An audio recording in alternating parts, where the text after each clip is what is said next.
po dun. Dun. Tingin tayo dun. Wala akong gana. Tara na po.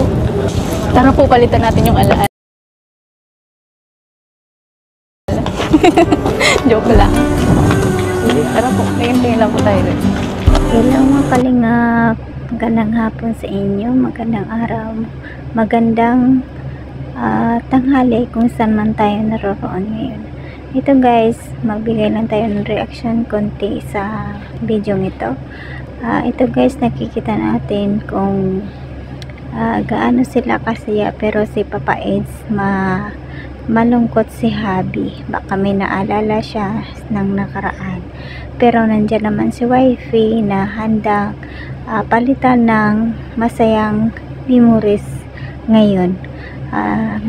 Nakikita natin na masaya na rin si Habi sa piling ni Biancy, ni Wifey.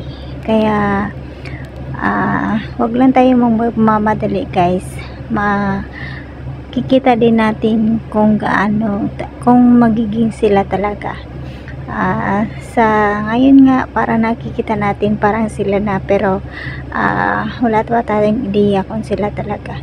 Si Wifey, napaka sexy, bagay sa kanya ang lahat kasi susuot niya. Believe talaga ako sa kanya kasi ang ganda ng katawan.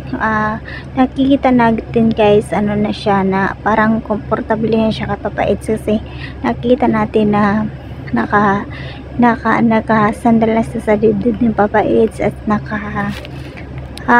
hawak na ng matagal. Dati hindi.